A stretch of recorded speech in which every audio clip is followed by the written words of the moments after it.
bookstore where we only have one game this week. Can you just give us a preview of Sam Houston? Yeah, I think, it goes back to that first conference game we had. They beat us here. I thought they were the more aggressive, more physical, just team out on the court that day. We had, a number of possessions that they kept alive by, getting a 50-50 ball or an offensive rebound, and just thought they were the tougher, more physical attacking team. And that should never be the case, but I think that stuck with our players, and we were able to correct some things and learn from that, and as we move forward, and it'll be it's coming at this bye week's coming at a great time for us, and we're able to go back and clean up some things, correct some things, and work on some things as we head into these last 2 weeks of the regular season. So last road trip, we don't have 2 games this week. It's nice to be able, we're in finals, so it's nice to be able to work on some things, give our players a much needed break, mentally and physically and emotionally, and then work on some things we really need to clean up heading into Saturday's game. I feel like Kone lived in the paint. That first matchup was the key of not only making sure she doesn't get to her spots, but off the free throw line. Yeah, that's a huge thing. They're great at getting to the free throw line. They're relentless on the offensive boards and attacking the paint, and it's exactly that. We have to team defend. We've got to force people to make contested shots and then limit them to one. And I thought they did a great job of just getting downhill. Didn't think we were very good in our ball screen coverages, and just containing the dribble. And I think we'll be much better this week. Is it crazy to think of just how much has changed, I guess, for this group? I mean, I remember we were coming in here and you were saying, like, hey, we could be staring 0-3 in the league in the face, and then obviously you guys have gone on this run. Like, I guess maybe what have you kind of seen them change as far as understanding the intensity that this league provides, I guess? Yeah, I think it's that approach of, what the next day is the most important day, or that current day is the most important day, and they really just kind of focused in on that and really bought into that of this is our only game this week, and our most important day is today when we roll up to practice, and how do we approach that? And I think they did a great job, or have done, and will continue to do a great job of just focusing in on that and just keeping it simple.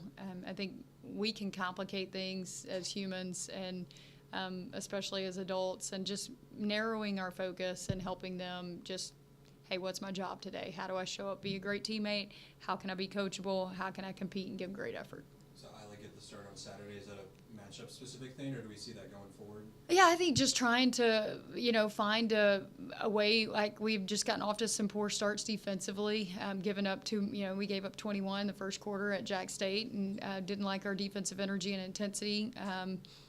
Just looking for some spark with that, plus some foul trouble, and trying to eliminate some lineup issues as that foul trouble has happened over the last few games. And she's been locked in practice. And I think, and I've said this numerous times, it's not who starts the game, it's who's playing those critical moments throughout the game that are important. And I think we got 8 or 9 starters, and it just depends on that day and that week. And that's not a slight or a knock on anyone. I think it's, I think people get caught up a lot in starting, and to me it's who's producing and who's making an impact on the game, because Avery didn't start on Saturday, but she was a huge piece of our defensive run in that fourth quarter in our zone, and then had some big buckets down the stretch playing pick and roll with Lex.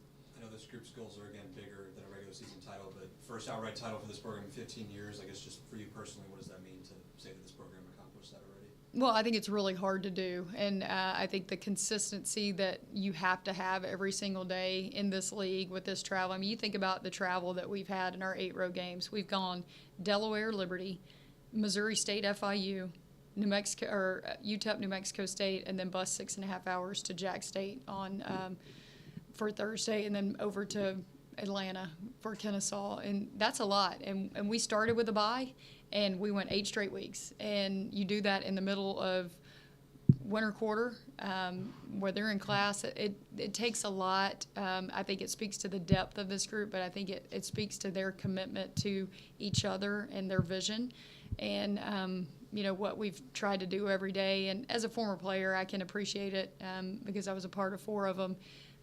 I've been in NCAA tournaments and other programs since I left here, but this is the first regular season championship I've been a part of since I was an assistant coach here in the mid-2000s. So it's special. I think anytime you win a championship, you know, and we've got 30-plus of them, and it's important for our program.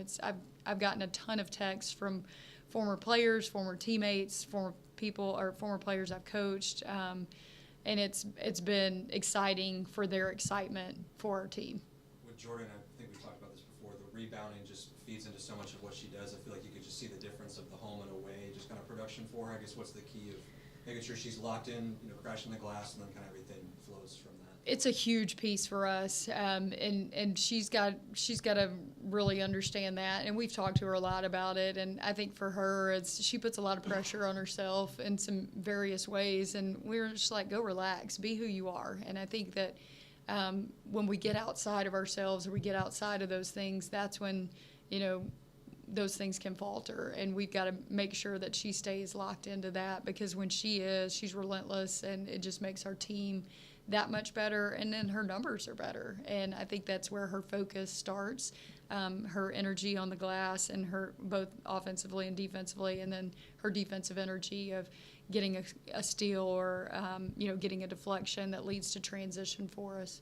We have a group like Sam Houston that does force as many takeaways as they do. I mean, obviously you're going to have some at some point during the game. What's the key of making sure you're not kind of compounding those mistakes? It's exactly that. It's number one, live ball turnovers that don't lead to transition, and you can at least set your defense. And then just you can't have 2 and 3 possessions that, you know, they get a turnover. We have empty possessions offensively. You have to take advantage of, in the chaos, when you get those numbers, you got to take advantage of it. And I think that's where this group, you know, we got to find advantage, and then we got to take advantage. And when they gamble and they go and they're aggressive, and they're really good at it. And it's not, like, they do it to everyone. Doesn't matter if you're P4 or if you're, you know, Conference USA or you're lower level. They're doing that to everyone. They're really good at it. And I think Raven's done a great job of getting her kids to buy into that. And they're old.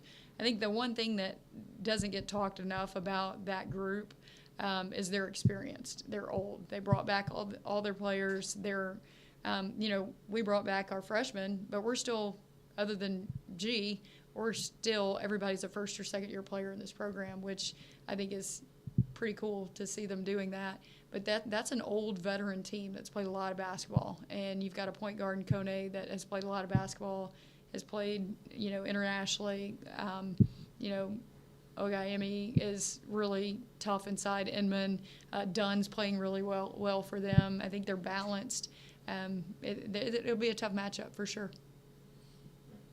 Ben, you got anything? I'm good, appreciate it. Thanks, Coach. Thanks.